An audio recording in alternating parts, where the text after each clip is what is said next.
الحمد لله الحمد لله الذي بنعمته تتم الصالحات وبفضله تتنزل الخيرات والبركات نحمده على السراء والضراء وفي الشدة والرخاء ونشكره على نعمه التي لا تعد ولا تحصى ونستعينه على الطاعة والتقوى أشهد أن لا إله إلا الله وحده لا شريك له شهادة نرجو بها النجاة يوم تلقى وأشهد أن محمدا عبده ورسوله الذي جاهد في الله حق جهاده حتى أتاه اليقين اللهم صل وسلم وبارك على سيدنا محمد وعلى آله وصحبه ومن تبعهم بإحسان إلى يوم الدين أما بعد فيا عباد الله أوصيكم ونفسي بتقوى الله وطاعته لعلكم تفلحون. Ma'asyiral muslimin, sidang Jum'ah rahimakumullah. Kita bersyukur kepada Allah Subhanahu wa taala yang masih menganugerahkan berbagai nikmat-Nya kepada kita sehingga kita tempatkan nikmat itu di jalan yang diredhoi Allah dengan memenuhi kewajiban kita salat Jumat berjamaah di Masjid Babus Salam yang kita cintai ini. Salawat dan salam kita sampaikan kepada baginda Nabi besar Muhammad sallallahu alaihi wa alihi wasallam. Hadirin yang dirahmati Allah, ada dua kata dalam agama kita yang selalu kita ucapkan, kita dengarkan, bahkan mungkin juga sudah kita amalkan. Dua kata yang dimaksud adalah sabar dan syukur. Sabar dan syukur ternyata mudah untuk diucapkan, tetapi sulit dalam mempraktekkannya. Sabar dan syukur merupakan realita kehidupan yang tidak bisa kita hindari. Dan sabar serta syukur ini merupakan kunci dari jawaban atas ujian yang Allah berikan dalam kehidupan kita di dunia ini. Allah berfirman di dalam surat Al-Anbiya ayat 35. A'udzu billahi minasyaitonir rajim. Bismillahirrahmanirrahim. Wa nabluukum bisyarri wal khairi fitnah. Kami menguji kamu dengan keburukan dan kebaikan sebagai cobaan. Di dalam ayatnya yang lain Allah menyatakan wa balawnahum bil hasanati was sayyiati la'allahum yarji'un. Kami menguji mereka, menguji kita semua dengan hasanat, dengan kebaikan-kebaikan, kenikmatan-kenikmatan, was sayyiat, keburukan-keburukan, musibah. Tujuannya la'allahum yarji'un, agar kita kembali pada kebenaran yang telah Allah tetapkan itu. Hadirin yang dirahmati Allah, bagaimana seharusnya sikap seorang mukmin terkait dengan sifat sabar dan syukur ini? Lalu mengapa kalau kita baca Al-Quran begitu banyak Allah jelaskan hamba-hambanya yang tidak mau bersyukur? Hamba Allah yang bersyukur itu hanya sedikit dijelaskan oleh Allah. Demikian juga orang-orang yang tidak bersabar di dalam menerima ketentuan dari Allah. dan bagaimana agar kita selalu bisa menjadi hamba Allah yang bersabar dan bersyukur di dalam kehidupan ini. Hadirin yang dimuliakan Allah Subhanahu wa taala. Rasulullah sallallahu alaihi wasallam memberikan gambaran bagaimana seharusnya sikap seorang mukmin sejati dalam menyikapi persoalan perintah bersabar dan bersyukur ini. Dalam hadis beliau yang diriwayatkan oleh Al-Imam Muslim, Rasulullah menjelaskan kepada kita, ajaban li amril mu'min, inna amrahu kullahu lahu khairun.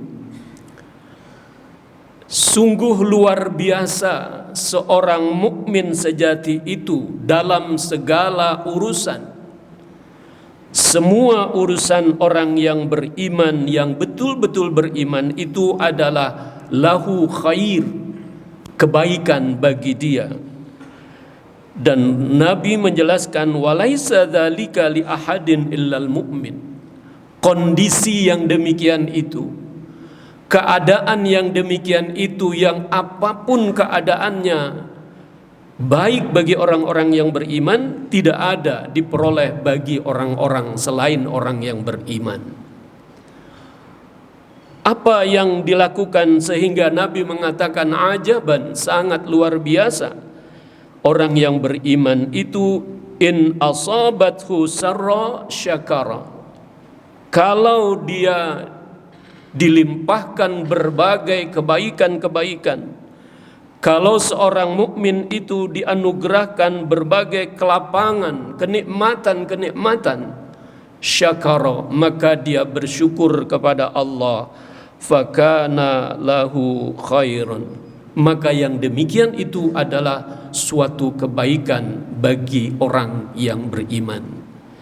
Sebaliknya hadirin, wa in asabathu dharra, manakala orang yang beriman betul-betul itu kepada Allah mendapatkan sesuatu yang tidak menyenangkan, sesuatu kesempitan, suatu musibah, suatu tekanan, maka sabar, dia bersyukur kepada Allah, fakana khairal lahu, yang demikian itu pun menjadi kebaikan bagi orang-orang mukmin yang sesungguhnya. Hadirin, mukmin yang sejati itu apapun yang Allah timpakan kepada orang-orang yang seperti itu, semuanya dalam keadaan baik.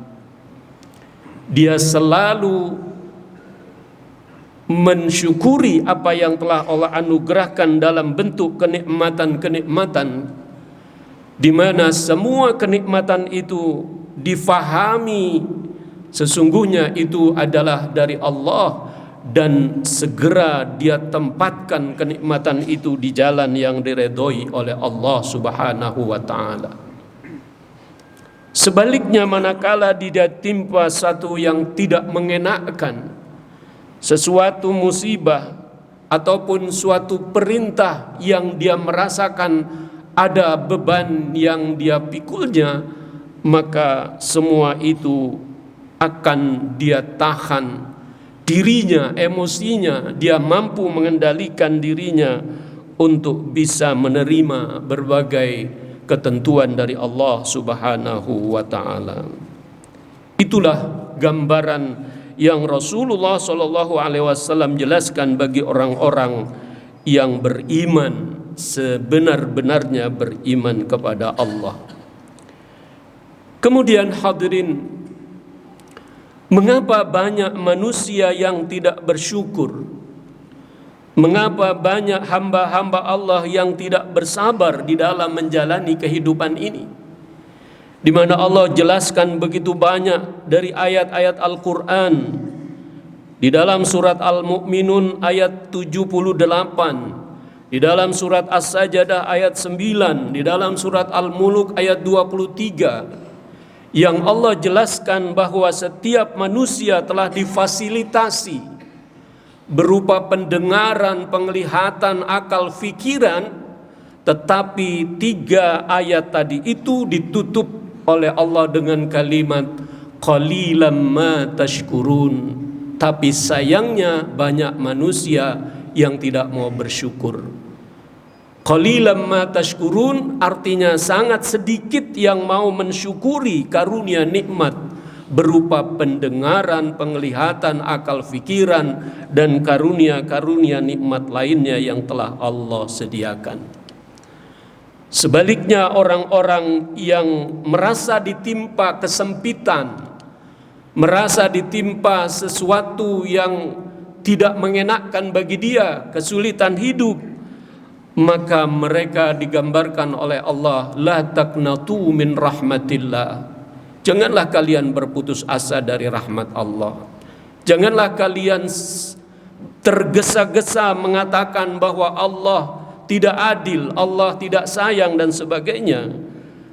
Itu menandakan kalau dilakukan dia tidak mampu menahan dirinya atas cobaan yang Allah anugerahkan itu.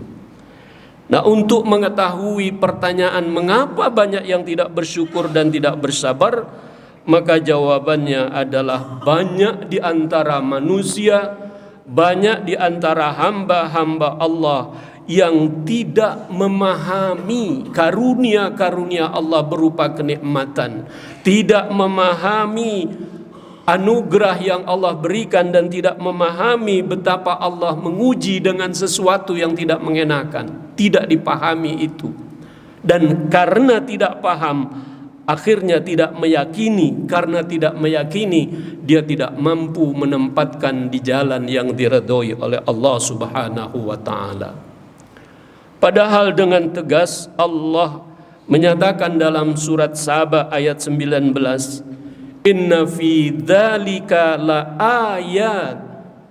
Sesungguhnya yang demikian itu, sesungguhnya karunia-karunia Allah berupa kenikmatan, sesungguhnya apa yang Allah berikan kepada hambanya berupa cobaan, ujian, bencana, la ayat, itu adalah tanda-tanda kekuasaan Allah, tanda-tanda kebesaran Allah yang harusnya kita fikirkan, yang harusnya kita gunakan akal fikiran panca indera kita untuk memahami apa di balik yang Allah tentukan itu kepada kita, sehingga kalau kita memahaminya dengan yakin, kita akan mampu menempatkan di jalan yang diridhoi oleh Allah Subhanahu wa ta'ala.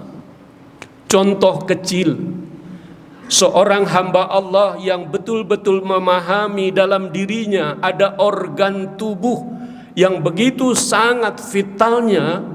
Misalnya kita ambil contoh jantung kita, betapa jantung itu berdetak dengan teratur, jantung itu terus memompa darah dalam sekian menit, sekian detik, begitu banyaknya untuk menyalurkan ke seluruh tubuh kita. Maka jika itu difahami betul-betul, diyakini bahwa itu minallah, maka orang yang memahami dan meyakini itu akan mensyukuri. Di saat dia sehat, maka dia gunakan kesehatannya itu untuk mengabdi kepada Allah. Begitu juga yang memiliki harta, begitu juga yang memiliki ilmu, memiliki segala sesuatu yang dia nikmati, kalau dia yakini apa yang dia terima itu anugerah dari Allah, dan akhirnya dia bisa menempatkan kenikmatan itu di jalan yang diridhoi oleh Allah Subhanahu wa ta'ala. Itulah faktor yang pertama, tidak faham akan karunia nikmat Allah, akhirnya tidak yakin dan tidak bisa menempatkan di tempat yang diridhoi Allah. Lalu yang kedua, hadirin, banyak orang yang tidak bersyukur dan bersabar karena tidak mendapat hidayah dan taufik dari Allah. Orang-orang yang tidak mendapatkan hidayah dari Allah, artinya dia akan dengan mudah diperdaya oleh musuh kita manusia yang namanya iblis, laknatullah alaih. Iblis di saat divonis oleh Allah telah melanggar ketentuan Allah karena tidak patuh lalu diusir, maka dia meminta kesempatan kepada Allah untuk menggoda anak cucu Adam dari berbagai sisi kehidupan, Gambaran Al-Qur'annya dari depan, dari belakang, dari kanan, dan dari kiri. Dan iblis telah menyatakan di dalam Al-Qur'an surat Al-A'raf ayat 17, wala tajidu aktsarahum syakirun. Karena aku goda anak cucu Adam, maka iblis mengatakan dalam Al-Quran itu, engkau ya Allah tidak akan mendapati kebanyakan dari hamba-hambamu yang bersyukur. Artinya karena gangguan iblis itu, godaan iblis itu, kebanyakan manusia tidak bersyukur. Kenapa? Karena tidak mendapat hidayah dari Allah. Kalau mereka yang mendapat hidayah dari Allah, betapapun kerasnya iblis menggoda untuk tidak bersyukur dan tidak bersabar, dia tetap akan mampu melakukan syukur dan sabar kepada Allah. Hadirin yang dimuliakan Allah, dua hal itu saja jika kita fahami sebagai penyebab tidak bersyukurnya seorang hamba Allah, maka cara kita bersyukur kita ambil dari dua hal itu. Yang pertama, mari selalu kita gunakan akal fikiran kita, panca indera kita, serta agama yang kita yakini al-Islam ini untuk memahami, meyakini, dan menempatkan semua nikmat-nikmat Allah, semua ketentuan takdir Allah, baik dan buruknya itu, di jalan yang diredhoi oleh Allah Subhanahu wa ta'ala.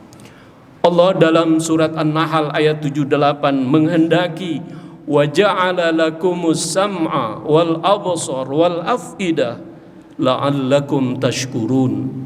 Difasilitasi manusia dengan pendengaran, penglihatan, dan akal budi, akal fikiran, sel-sel otak, maka Allah harapkan kalian semua bersyukur atas anugerah itu.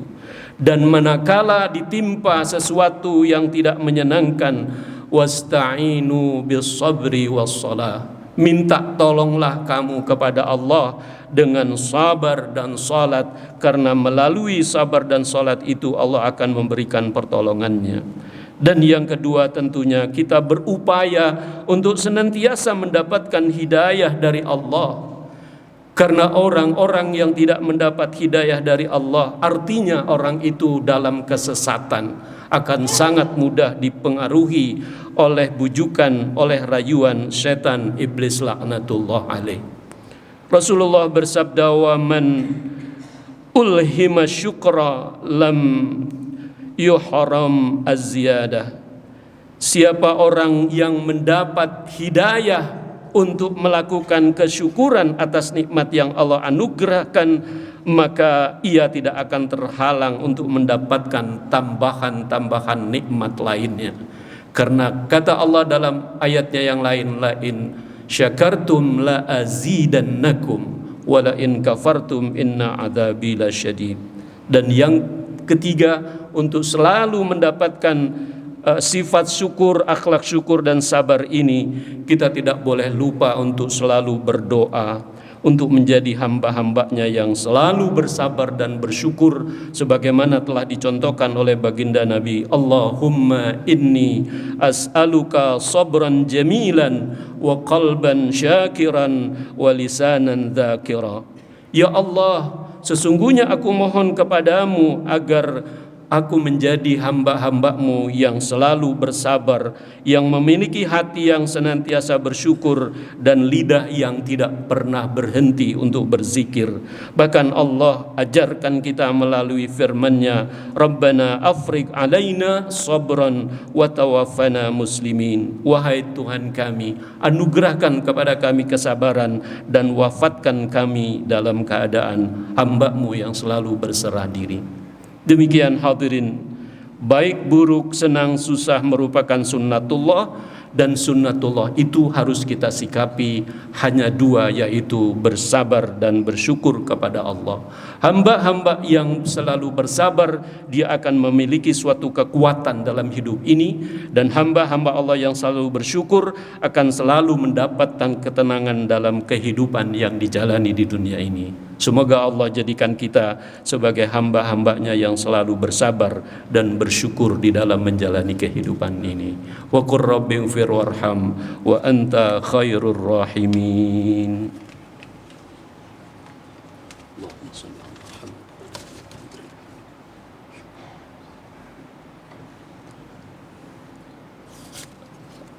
Alhamdulillahi hamdan kathiran kama amar. Asyhadu an la ilaha illallahul wahidul qahar. Wa asyhadu anna Muhammadan abduhu wa rasuluh sayyidul abrar. Amma ba'du, fa ya ayyuhan nas ittaqullaha fima amar wantahu amma naha anhu wa hadzar.